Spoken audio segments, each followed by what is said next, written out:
Marcus Chen checked his watch as he walked through the glass doors of Tech Vision Solutions.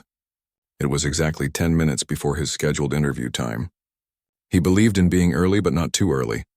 First impressions mattered in the tech industry, and Marcus had learned over his 10 years of experience that timing was part of that impression.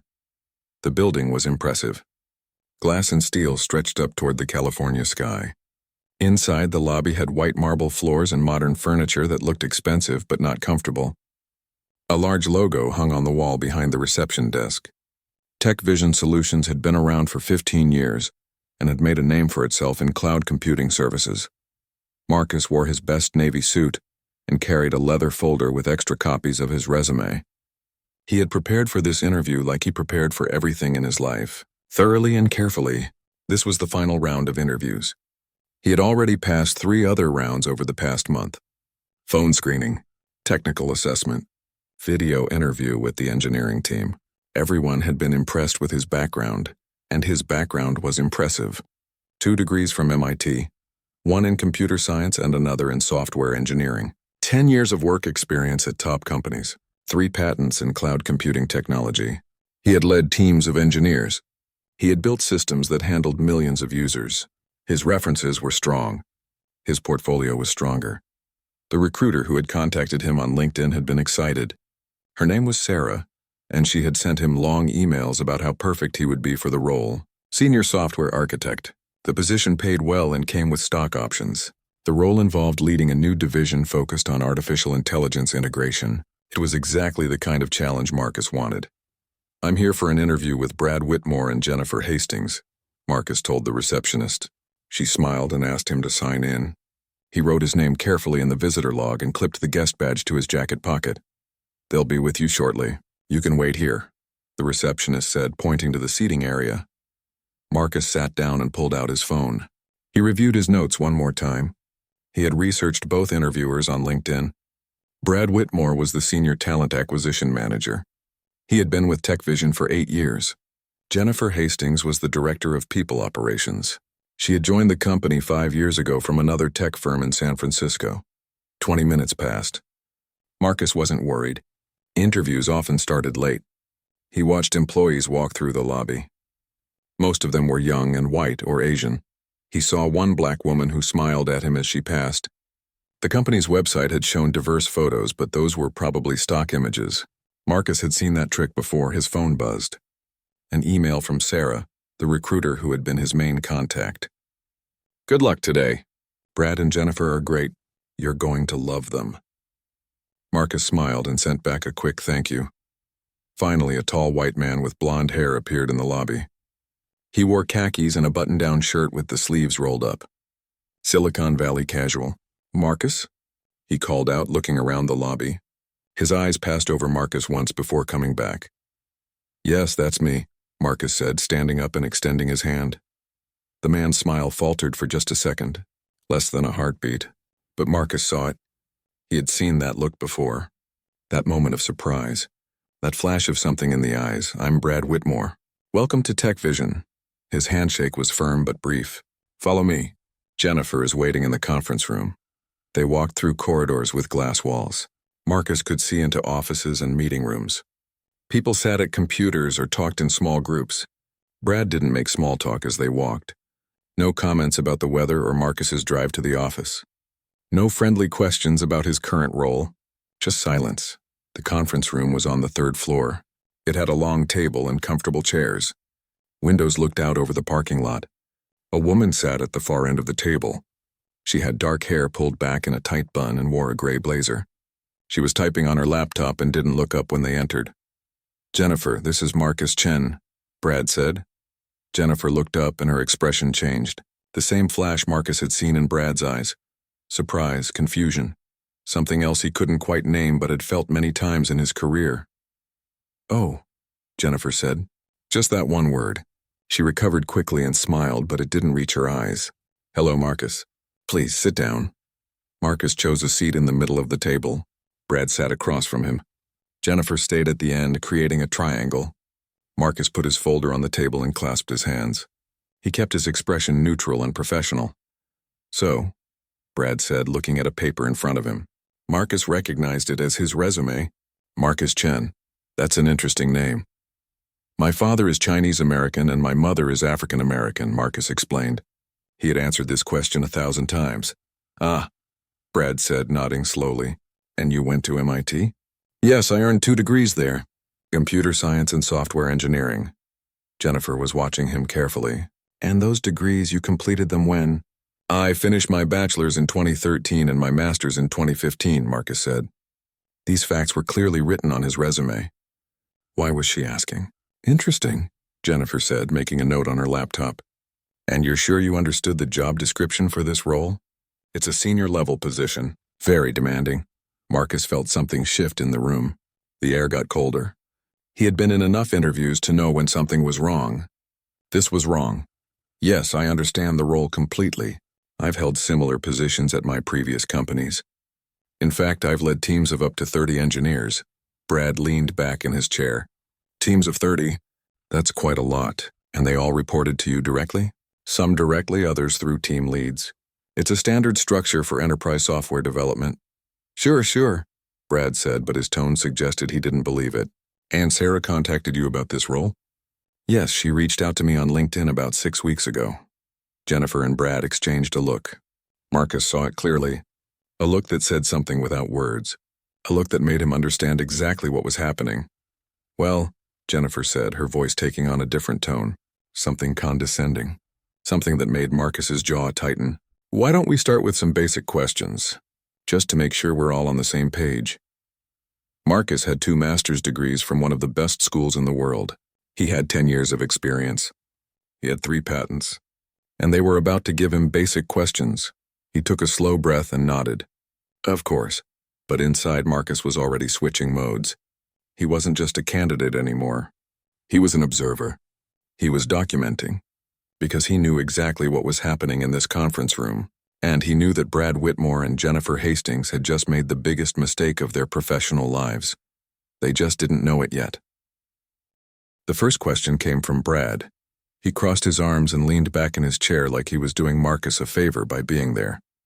So Marcus, tell me, what is cloud computing? Marcus blinked. It was like asking a surgeon what a scalpel was. Cloud computing was the foundation of modern technology. It was in the job description. It was what TechVision Solutions actually did as a company, and Marcus had 3 patents in this exact field. Cloud computing is the delivery of computing services over the internet, Marcus began, keeping his voice level. This includes servers, storage, databases, networking, software, and analytics. It allows for flexible resources and faster innovation. Brad said like he was humoring a child. And you've worked with cloud systems before? Marcus had literally built cloud systems that served 20 million users. Yes, extensively. At my previous role with DataStream Technologies, I architected their entire cloud migration. We moved 15 legacy systems to a hybrid cloud infrastructure over 18 months. Jennifer interrupted. DataStream Technologies. That's the company founded by... She paused, looking at her screen. Dwayne Johnson. Dwayne Carter, Marcus corrected. Yes, it's a Black-owned company that specializes in data analytics for healthcare providers. Oh, a Black-owned company, Jennifer said, and something about the way she said it made Marcus's hands tighten on the armrest. That's nice, very urban-focused, I imagine. Urban, there was that word. Marcus had heard it used that way before. It was code. A way to say something without saying it. Actually, our clients included some of the largest hospital systems in the country, Marcus said. Mayo Clinic, Cleveland Clinic, Johns Hopkins. We handled sensitive patient data for over 500 healthcare facilities across 40 states. Brad waved his hand dismissively. Sure. But this role is different. TechVision works with Fortune 500 companies, major corporations. The pressure is intense. The standards are extremely high. He paused, looking at Marcus. Do you think you're really comfortable in that kind of environment? There it was. The question beneath the question. Do you think you belong here? Marcus had graduated top of his class at MIT. He had worked at companies where he was the youngest senior architect ever promoted. He had given keynote speeches at technology conferences. And this man was asking if he could handle pressure. I've worked in high-pressure environments my entire career, Marcus said calmly. At MIT, I was part of a research team that developed algorithms now used in machine learning applications worldwide. At DataStream, I managed a 24/7 operation with zero acceptable downtime. I'm very comfortable with pressure and high standards. Jennifer made a show of looking at his resume again. She held it up to the light like she was checking if it was real. MIT, that's quite prestigious. Tell me, Marcus, how exactly did you get into MIT? Marcus knew what she was implying. He had heard it before. The suggestion that he hadn't earned his place, that he had been given something he didn't deserve. I applied like everyone else.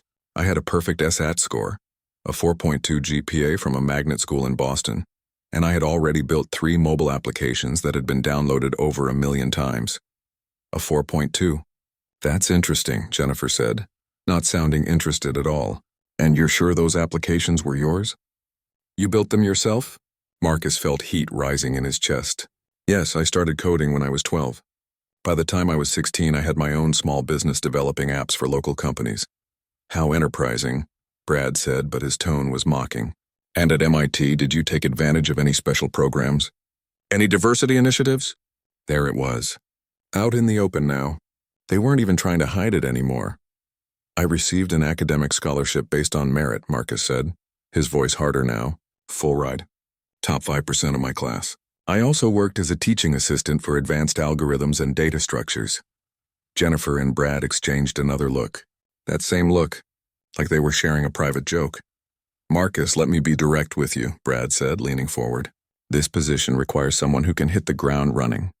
Someone who can work with our existing teams without needing a lot of hand-holding. Do you understand what I'm saying? Marcus understood perfectly. Brad was suggesting he would need special help, that he wouldn't be able to keep up. I've led teams at 3 different companies, Marcus said. I've never needed hand-holding and I've never provided it. I expect excellence and I deliver it. That's quite confident, Jennifer said, and the way she said confident made it sound like an insult. But confidence isn't the same as competence.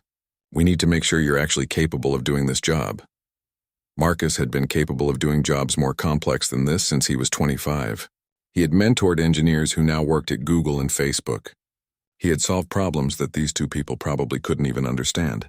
I have 10 years of experience doing exactly this type of work, Marcus said.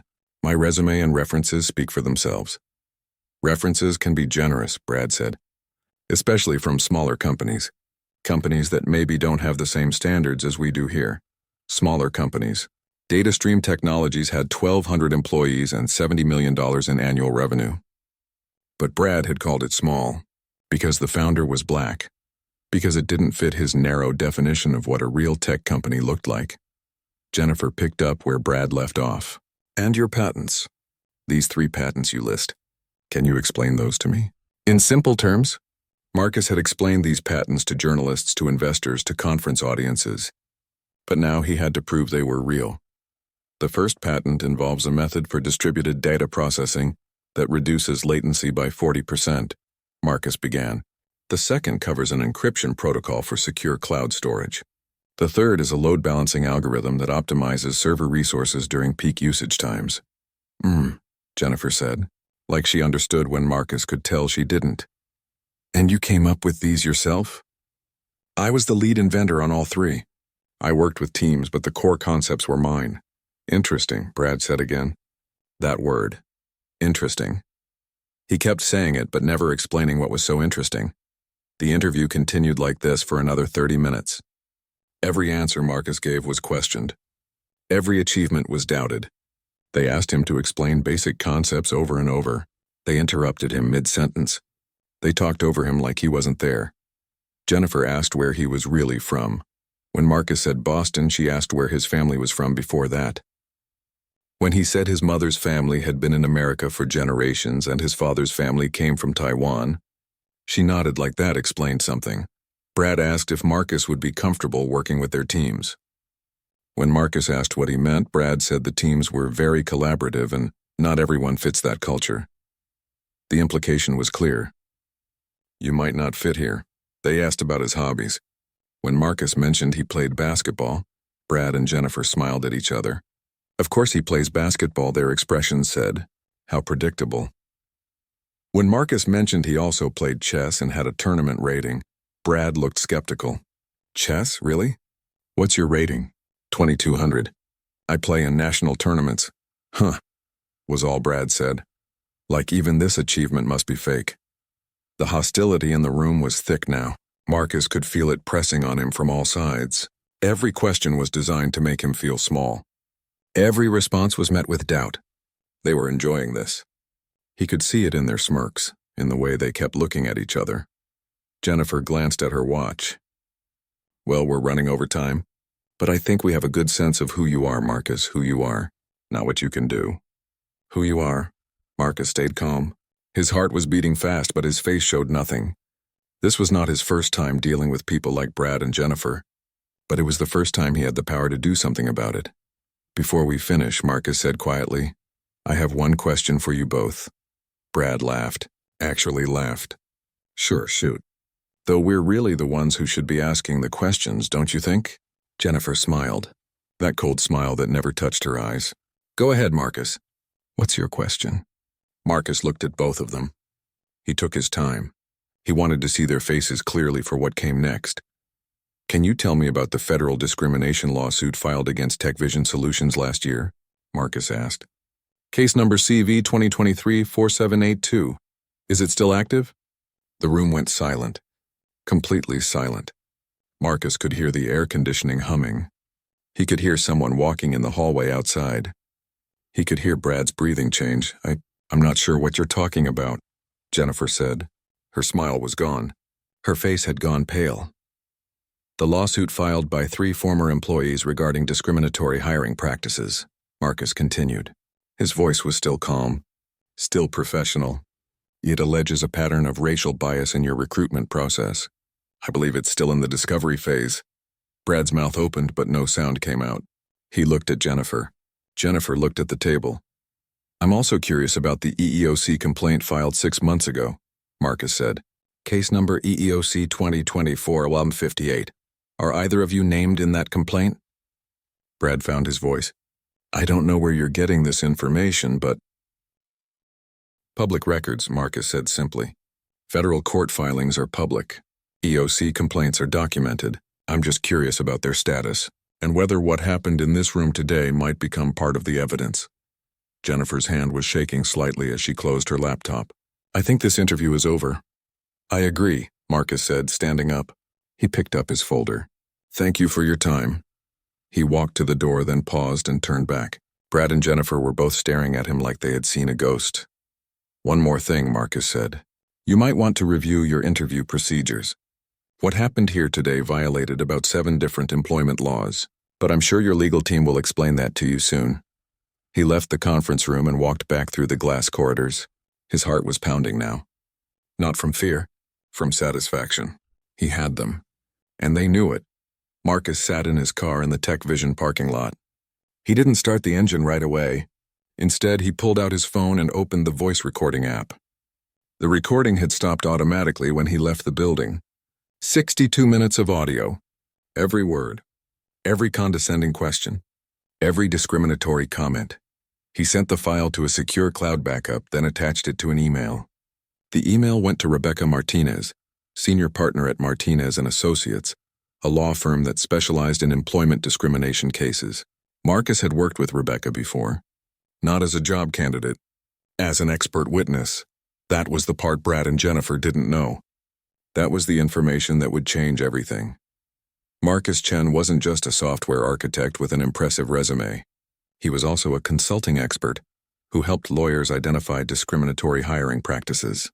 He had testified in federal court 3 times. He had helped win settlements totaling over $15 million. And he had just experienced exactly what he had been hired to document. His phone rang.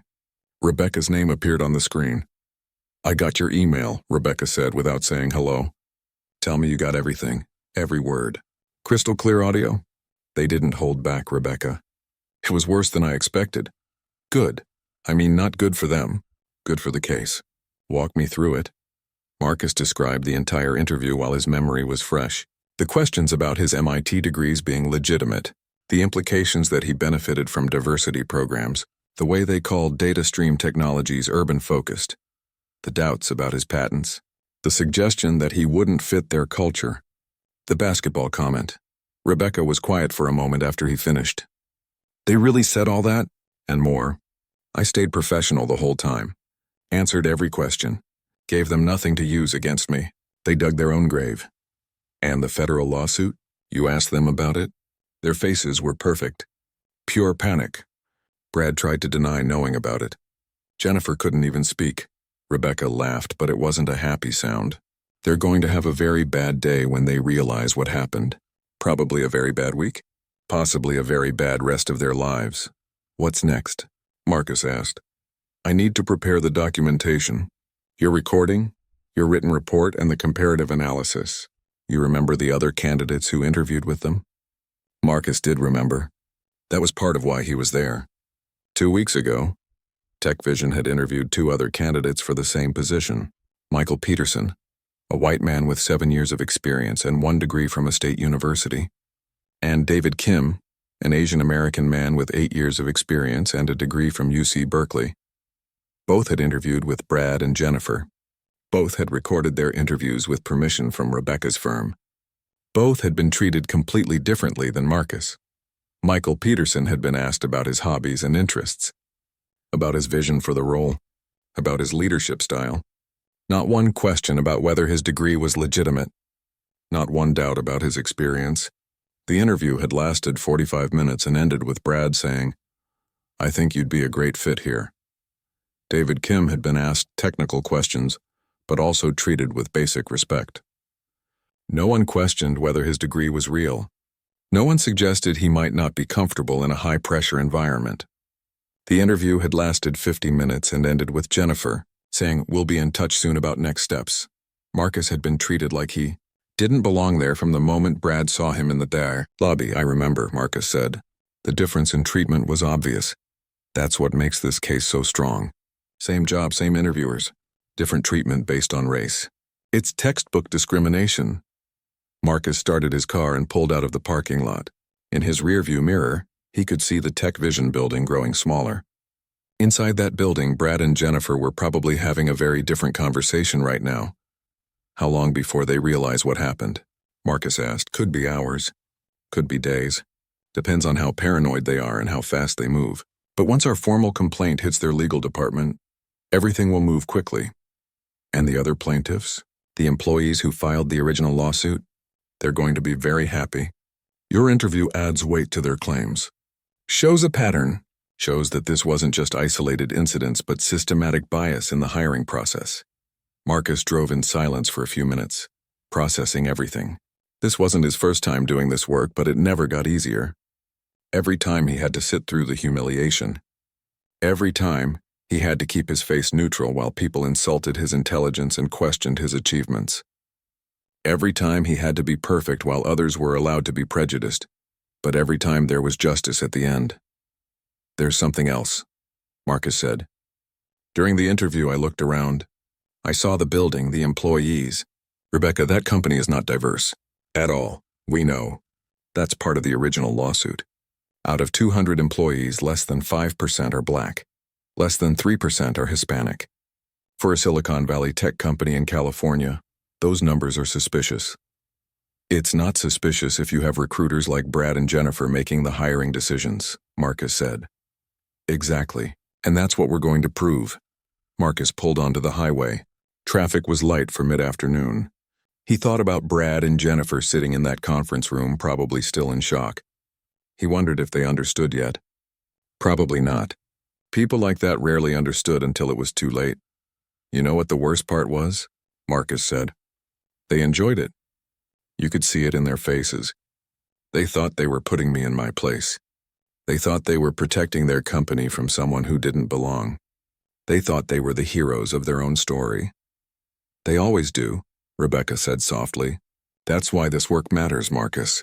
People like Brad and Jennifer think they're good people. They probably donate to charity. They probably say the right things at diversity training. But when they're in that room, when they have power over someone's career, their real beliefs come out. Marcus knew she was right. He had seen it too many times. The disconnect between what people said they believed and how they actually behaved. When can I see your written report? Rebecca asked. I'll have it to you by tomorrow morning. I want to document everything while it's fresh. Every question, every tone of voice, every look they exchanged. Perfect. I'll start preparing the amended complaint. This is going to add significant pressure on TechVision to settle. What do you think they'll do? Rebecca was quiet for a moment. If they're smart, they'll settle quickly, fire Brad and Jennifer, and implement real changes to their hiring process. If they're stupid, they'll fight it and we'll take them to court and win. Either way, Brad and Jennifer are done, Marcus said. Either way, Brad and Jennifer are done, Rebecca agreed. You don't recover from something like this in the tech industry. Their names will be toxic. No reputable company will touch them. Marcus felt a moment of something. Not quite sympathy, but an awareness that 2 lives were about to be destroyed. Then he remembered Jennifer's face when she asked if his MIT degrees were legitimate. He remembered Brad laughing when Marcus said he played chess. He remembered being treated like he was lying about his own life. The moment of uncertainty passed. They made their choices, Marcus said. They did, and now they'll face the consequences. That's how justice works. They talked for a few more minutes about next steps and timeline. Then Marcus hung up and drove in silence, thinking about everything that had happened. His phone buzzed. A text message from Sarah, the recruiter who had initially contacted him, the one who had been so excited about his background. Hey Marcus, just checking in. How did the interview go? Marcus stared at the message. Sarah had no idea what Brad and Jennifer had done. She had sent him into that interview thinking it would be normal and professional. She had probably sent dozens of candidates to them, never knowing what happened behind closed doors. He typed a response. It was very educational. I'll be sending a detailed report to the appropriate people. Sarah didn't respond right away. Marcus imagined her reading that message, trying to figure out what it meant. Another text came through. This one from Michael Peterson, the white candidate who had interviewed 2 weeks earlier. Hey man, just wanted to check in. I heard you had your interview today. How did it go? Shh. You are not to contact any employees, candidates, or each other. You are not to access any company systems. You are not to discuss this matter with anyone except your legal counsel. This is insane, Brad said. We didn't do anything wrong. We were protecting the company from a bad hire. You handed our company a multi-million-dollar lawsuit, Richard said, his voice rising for the first time. You engaged in clear racial discrimination while being recorded by an expert witness. You violated every policy we have. You put every employee here at risk. So no, Brad, you were not protecting the company. You were destroying it. Jennifer was crying now, quiet tears running down her face. I have a family. I have a mortgage. You can't do this to me. Patricia's expression softened slightly, but her voice stayed firm. You did this to yourself, Jennifer. Both of you. You had a choice in that interview room. You could have treated Marcus Chen with the same respect you showed Michael and David. You chose not to, and now there are consequences. Security escorted Brad and Jennifer out of the building. They were allowed to collect their personal items from their offices, but nothing else. No files, no documents, nothing that belonged to TechVision. Employees watched them leave. Word was already spreading through the building. Something big had happened. Something bad. After they were gone, Richard, Patricia, and Daniel sat in Richard's office trying to figure out their next steps. The settlement is going to be expensive, Daniel said. How expensive? The original lawsuit was 3 plaintiffs. Now we have 4, including an expert witness who can testify to exactly what happened, plus punitive damages because this shows a pattern. I'm estimating 7 to 10 million. Richard closed his eyes. And if we fight it, we lose at trial and pay more. Plus the publicity destroys us. Every news outlet will cover this. Every tech blog. Our reputation will be gone. Clients will leave. Employees will leave. The board might fire you. Then we settle. We settle, Daniel agreed. But it's not just about money. The court will require oversight. Independent audits of our hiring practices. Mandatory training. Possibly a consent decree that requires us to meet specific diversity benchmarks. Patricia had been making notes. We need to do more than just settle. We need to fix this. Really fix it. Because if Brad and Jennifer were doing this, who else was? How many other qualified candidates did we turn away? How many good employees did we lose because they didn't feel welcome here? She pulled up data on her laptop. Look at these numbers. Out of 200 employees, we have 8 black employees, 6 Hispanic employees. Our engineering team is 90% white and Asian men. Our leadership team has 0 people of color, 0 women of color. These numbers don't happen by accident.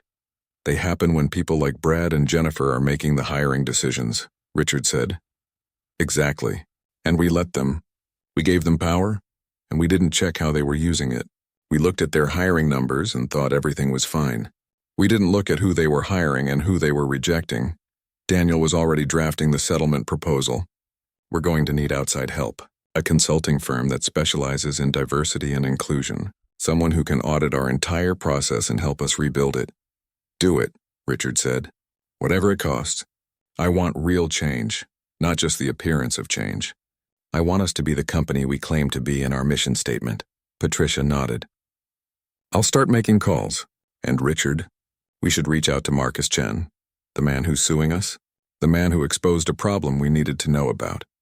If he's willing, he could help us fix this. He's an expert. He knows what discriminatory practices look like and how to prevent them. It was an unusual idea. Hire the person who had just handed you a lawsuit. But the more Richard thought about it, the more sense it made. Set up a meeting, he said.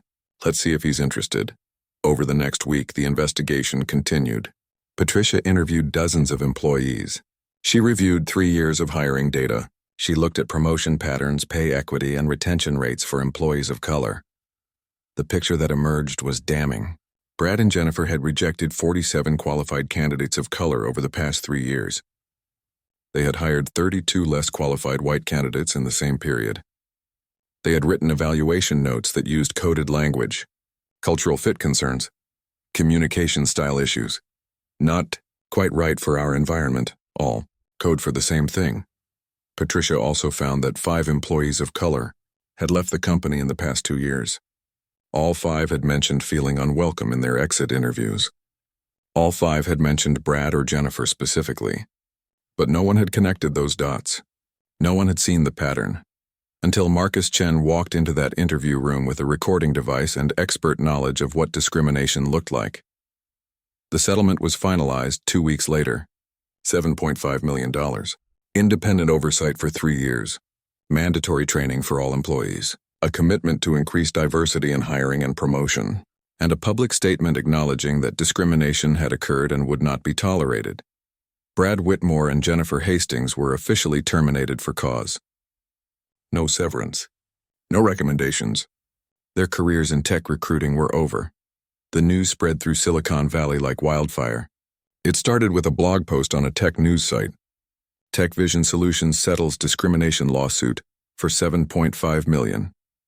Within hours, every major tech publication had picked up the story. Brad Whitmore saw the headlines on his phone while sitting in his living room. He had been at home for 3 weeks since his termination. 3 weeks of trying to figure out what to do next. 3 weeks of watching his professional life fall apart. He scrolled through the articles. Each one was worse than the last. Some included direct quotes from the settlement.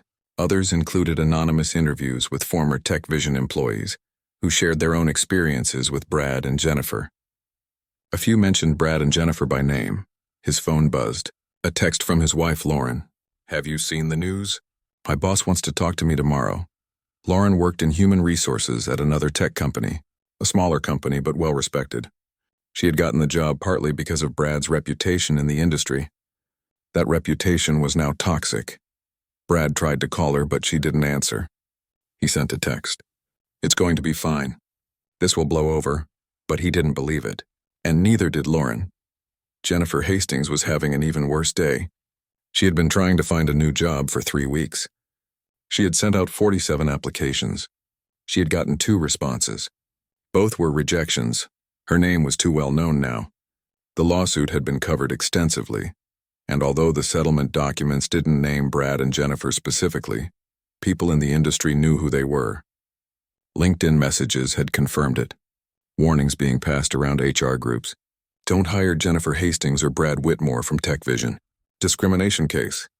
Jennifer sat at her kitchen table and looked at her finances. She had a mortgage, 2 car payments, credit card debt. Her husband worked, but his salary alone wasn't enough to cover their expenses. They had built their lifestyle around 2 incomes.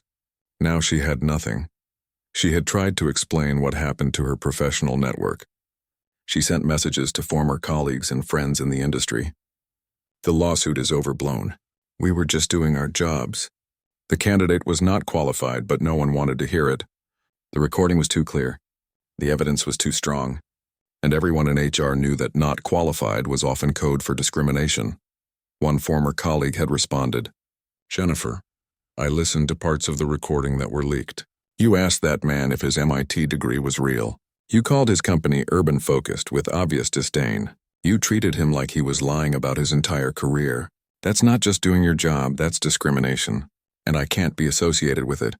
Please don't contact me again." That had been the only honest response she got. Everyone else just ignored her messages. Jennifer's phone rang. Unknown number. She answered anyway, desperate for any opportunity. "Is this Jennifer Hastings?" a woman's voice asked. "Yes, this is Jennifer. This is Sarah Chen from the State of California Equal Employment Opportunity Commission. I'm calling about your professional certification as a senior professional in human resources. We've received a complaint about your conduct at Tech Vision Solutions." Jennifer's heart sank. Her SPHR certification was essential for her career. Without it, she couldn't work in senior HR roles, and now it was being challenged. "A complaint from who?" Jennifer asked, though she already knew. "I can't share that information, but I can tell you that the complaint alleges you engaged in discriminatory hiring practices in violation of the SPHR Code of Ethics, specifically, the requirement to treat all individuals with dignity and respect, and to make decisions based on merit. We're opening a formal investigation. You'll receive written notice within 5 business days." The call ended. Jennifer sat in silence. Her certification, her career, her reputation, all of it was falling apart. Across town, Brad was having his own phone call. This one with a lawyer, an expensive lawyer that Brad couldn't really afford, but he was desperate. "Can I sue them?" Brad asked. "Can I sue Tech Vision for wrongful termination?" "Oh." Marcus Chen stood in the conference room at Tech Vision Solutions, the same building where he had been humiliated a year ago. But this time he was there as a consultant, as an expert hired to rebuild their hiring system from the ground up. Richard Morrison, the CEO, sat across from him with Patricia Chen, the HR director, and 3 other members of the leadership team. "Thank you for agreeing to work with us," Richard said. "I know it's unusual, given the circumstances." Marcus had thought carefully before accepting this consulting role.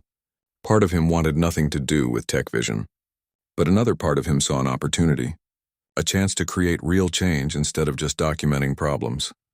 "I'm here because I believe companies can change," Marcus said, "but only if they're willing to do the hard work. Are you willing to do that work?" "We are," Patricia said. "We've already started. We terminated Brad and Jennifer. We've implemented new training programs. We've brought in an independent auditor, but we need more than that. We need someone who understands what discrimination looks like and how to prevent it." Over the next 6 months, Marcus worked with Tech Vision 3 days a week. He reviewed every part of their hiring process. He interviewed employees about their experiences. He analyzed years of data to identify patterns of bias. What he found was that Brad and Jennifer were not the only problem. They were symptoms of a bigger issue. The company had built systems that allowed discrimination to flourish. Hiring managers had too much individual power. There were no checks on their decisions, no requirements for diverse interview panels, no analysis of rejection patterns.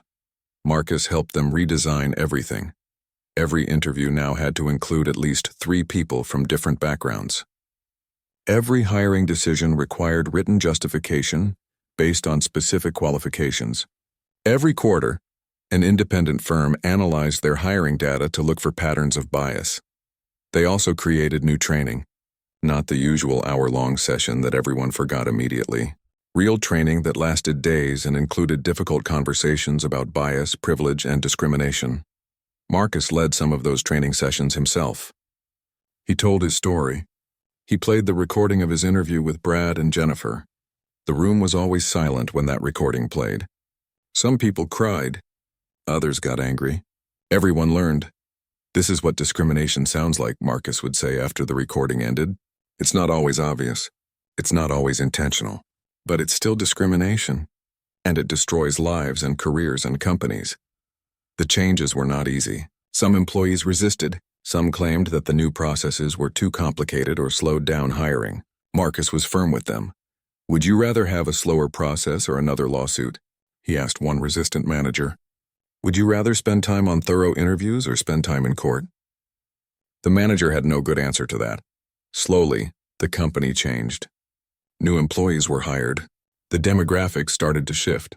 6 months into Marcus's consulting work, TechVision hired 5 Black engineers, 3 Hispanic project managers, and 2 Asian American designers, all qualified, all treated with respect during the interview process. Marcus also worked with the employees who had filed the original lawsuit. 3 people who had been passed over for promotions despite excellent performance. The settlement had given them money, but money wasn't enough. They wanted acknowledgement. They wanted change. TechVision gave them both. The company issued a formal apology. They offered the 3 employees their jobs back at higher positions. 2 accepted. 1 had found a better opportunity elsewhere but appreciated the gesture. The tech industry was watching TechVision carefully. Other companies wanted to know if real change was possible or if this was just for show. A year after the settlement, TechVision published a report on their progress. The numbers told the story. Black employee representation had gone from 4% to 12%. Hispanic representation had gone from 3% to 9%. Women in engineering had gone from 15% to 28%. More importantly, retention had improved. Exit interviews showed that employees of color felt welcomed and valued. They felt like they had opportunities to advance. They felt like they belonged. Marcus was proud of that work, but he knew it wasn't finished. Change took time. Bias was deep and stubborn. They would need to keep working at it for years. He also continued his other work, the work of documenting discrimination and helping lawyers build cases, because TechVision was not the only company with these problems. 3 months after the TechVision settlement, Marcus took another test interview, this time at a financial services company in New York. Same pattern, hostile interviewers, discriminatory questions. Different industry, same problems. That case settled for $4.2 million. 6 months after that, another case. A marketing firm in Chicago. Another settlement. Marcus became known in certain circles. Companies warned each other about him. Watch out for Marcus Chen. He's that expert witness who poses as a candidate. But the warnings didn't stop the discrimination. They just made people more careful about being recorded. Some companies started requiring candidates to confirm they weren't wearing recording devices. Marcus's lawyer, Rebecca Martinez, had a field day with that. Why would a company ban recording unless they planned to say things they wouldn't want documented? She would ask in court. Judges agreed. The attempts to ban recording were seen as evidence of consciousness of guilt. 2 years after the TechVision case, Marcus was invited to speak at a major tech conference. The topic was building fair hiring practices in technology. The room was packed. Over 500 people. HR professionals, hiring managers, recruiters, company executives, all there to hear what Marcus had to say. He started with his story. The interview with Brad and Jennifer. The recording. The settlement. People listened in silence. Then he moved to the broader issues. How discrimination happened in tech. How it was often subtle but still harmful. How companies could fix it if they were willing to do the work. The problem is not just bad people, Marcus said. Brad and Jennifer probably thought they were good people.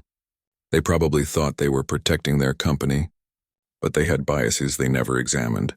They had power they didn't know how to use responsibly, and they operated in a system that allowed their biases to hurt people. He talked about solutions, diverse interview panels, structured interviews with standard questions, regular audits of hiring data, training that actually worked instead of checking a box. Change is possible, Marcus said. I've seen it at TechVision. They went from being an example of what not to do to being a leader in fair hiring practices, but it required real commitment, real resources, real accountability. After his speech, people lined up to talk to him. Some wanted advice on their own hiring processes. Others wanted to share their own experiences with discrimination. A few wanted to hire him as a consultant. One woman, a young Black engineer, waited until the end. "Thank you," she said simply. "I've been through interviews like the one you described. I've been asked if my degree is real. I've been told I don't fit the culture. It's good to know someone is fighting back." Marcus nodded. "You shouldn't have to experience that." "No one should. But until we fix these systems, I'll keep fighting." She smiled. "Keep fighting. We need people like you." That night, Marcus sat in his hotel room and thought about everything that had happened. The TechVision case had changed his life in ways he hadn't expected. He had always done expert witness work, but it had been occasional. Now it was his full-time focus. He had also started training other people to do similar work, teaching them how to recognize discrimination, how to document it properly, how to work with lawyers to build strong cases. Some people called him a hero. Others called him a troublemaker. Marcus didn't care about either label. He was just doing work that needed to be done. His phone buzzed. A text from Patricia at TechVision. Wanted to give you an update. We just hired our 100th employee since you started working with us. Our demographics look like our community now. Thank you for helping us get here. Marcus smiled. That was the goal. Not to punish companies, but to change them. To make them better. To create opportunities for people who deserve them. He thought about Brad and Jennifer sometimes. Wondered where they were now. What they were doing. Whether they understood what they had done wrong. He had heard through the industry that Brad was selling furniture. That Jennifer was working at a call center. Part of him felt sympathy. Their lives had been destroyed. Their careers were over. But another part of him remembered that interview. Remembered how they had treated him. Remembered the humiliation. Remembered thinking about all the other people they had treated that way. All the qualified candidates they had rejected. All the careers they had damaged. Actions had consequences. Brad and Jennifer had made choices. They had chosen to let their biases control their decisions. They had chosen to treat Marcus with disrespect and discrimination. Now they were living with the consequences of those choices. Marcus hoped they had learned something. Hoped they understood now what they had done wrong. Hoped they would never treat another person that way again. The lawyer, a man named Tom Reynolds who specialized in employment law, sighed. Brad, I'm going to be honest with you. You don't have a case. You were terminated for cause. You engaged in clear discriminatory behavior while being recorded. You violated company policy and federal employment law. No court is going to side with you. But what about the guy who recorded us? Isn't that entrapment? No. He was a legitimate candidate who applied through normal channels. He just happened to also be an expert witness. That's not entrapment. That's bad luck for you and good documentation for the plaintiffs. So I have no options? Tom was quiet for a moment. You have one option. Learn from this and move on. Find a new career path. Rebuild your life. Because your career in tech recruiting is over. I'm sorry, but that's the truth.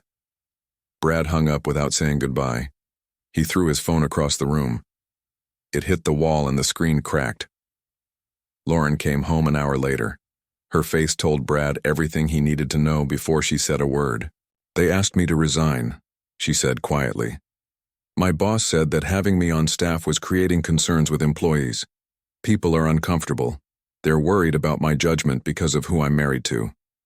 That's not fair, Brad said. You didn't do anything. I know, but it doesn't matter. The association is enough. They're giving me 2 weeks severance if I resign quietly. If I don't, they'll find a reason to fire me. She sat down on the couch and started crying.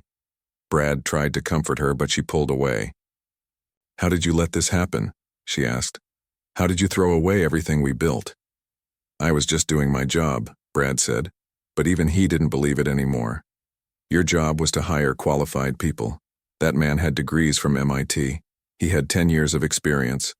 He had patents, and you treated him like he didn't deserve to be there.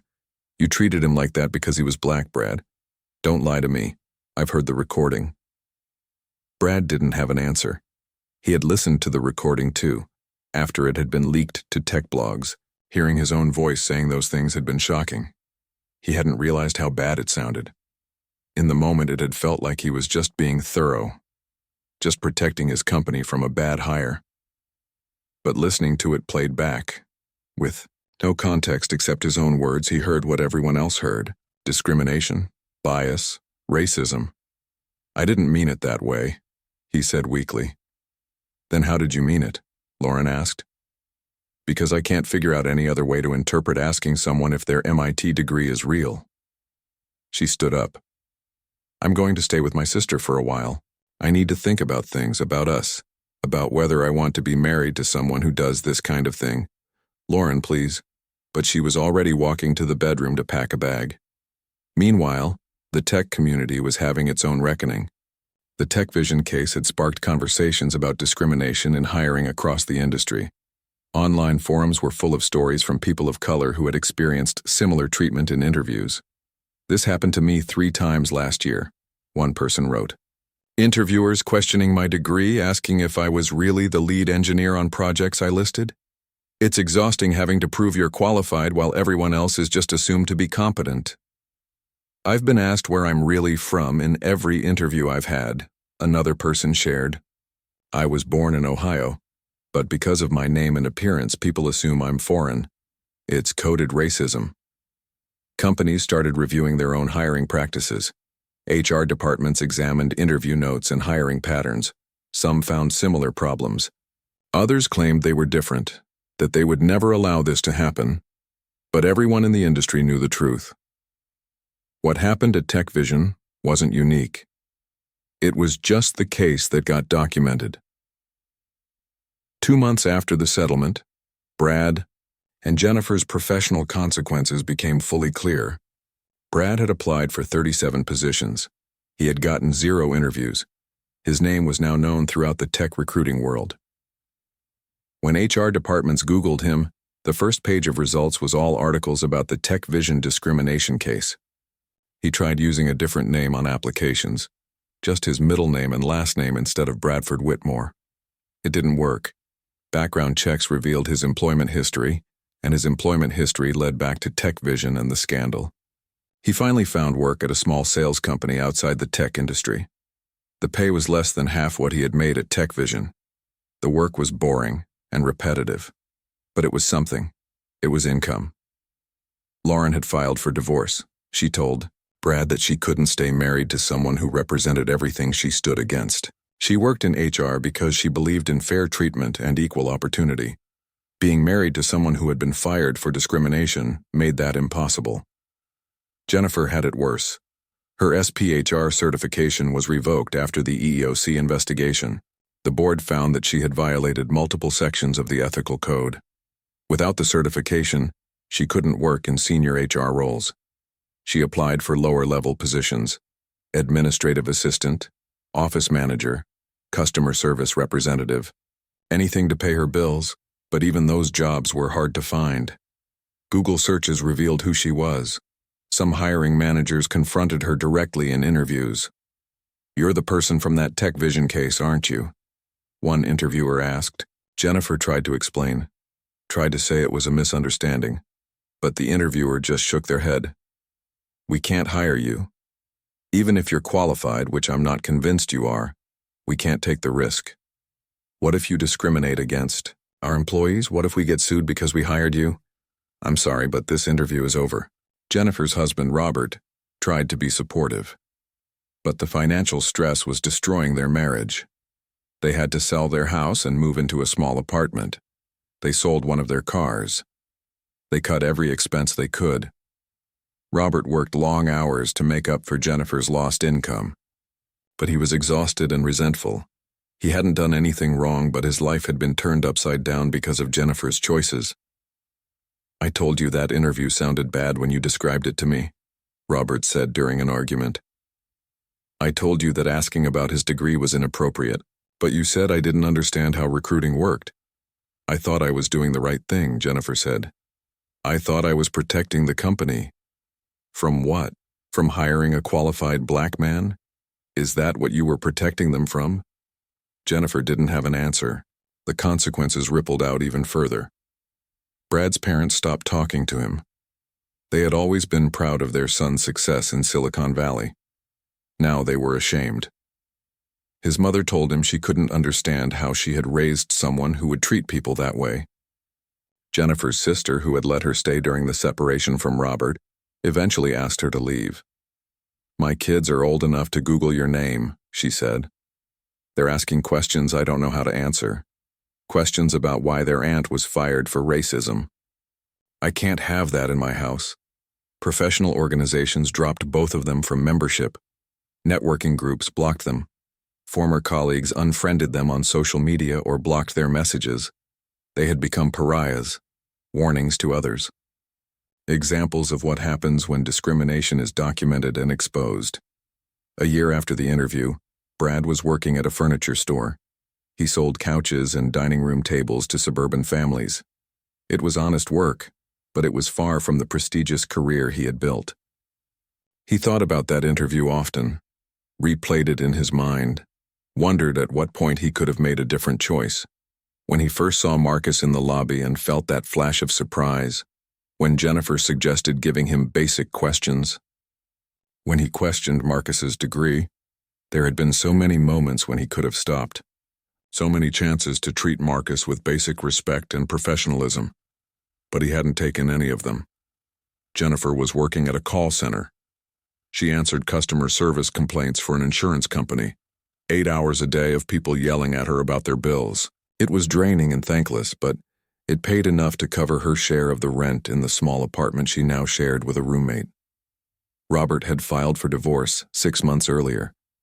He told Jennifer that he couldn't stay in a marriage where he felt like he was being punished for something he didn't do.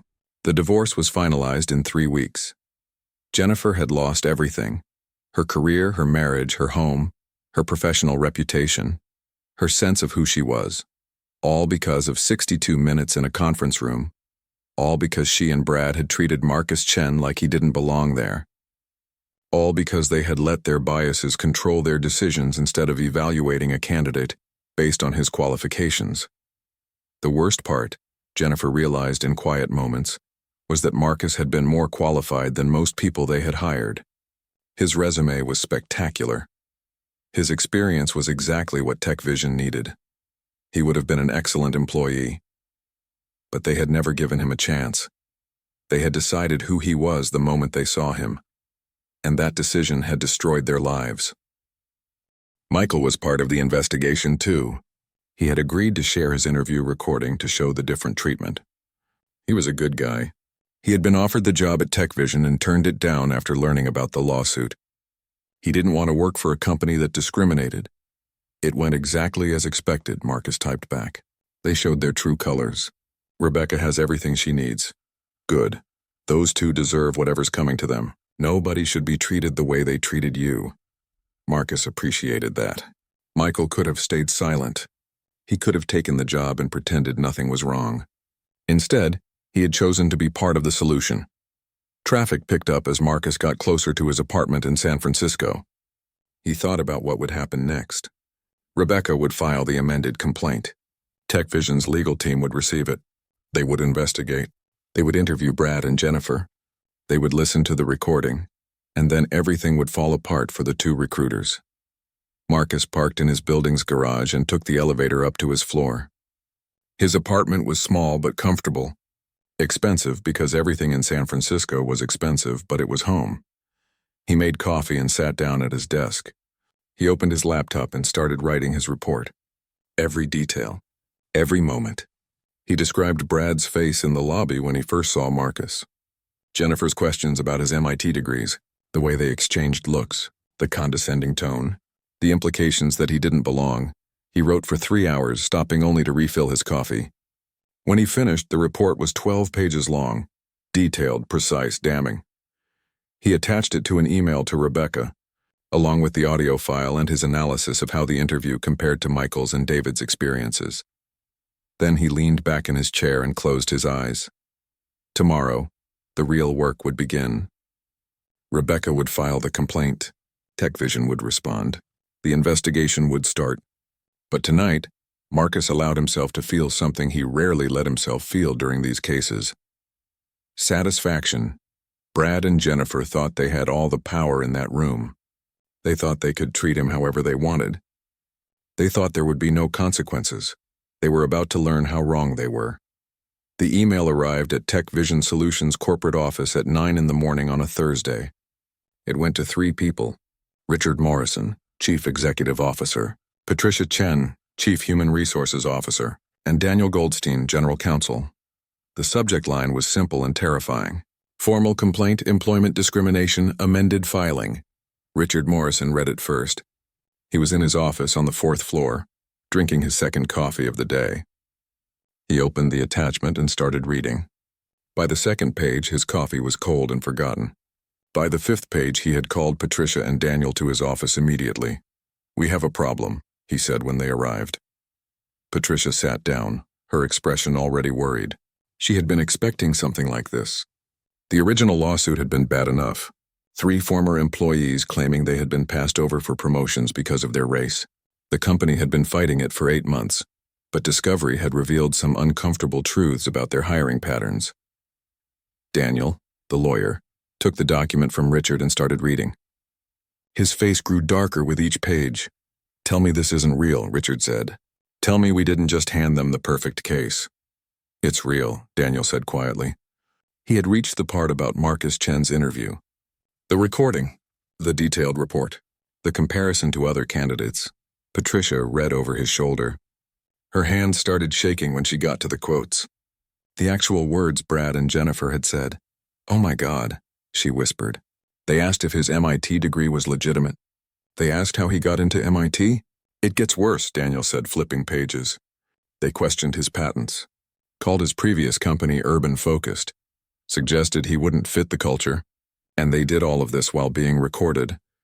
"How did we not know?" Richard demanded. "How did Brad and Jennifer conduct an interview like this without anyone catching it?" Patricia looked sick. "Because we trusted them. Brad has been here 8 years. Jennifer 5 years. Their performance reviews were always good. We had no complaints." "No complaints that reached us," Daniel corrected. "According to this complaint, there were red flags. Multiple candidates who withdrew from the process. Exit interviews from employees of color who mentioned feeling unwelcome.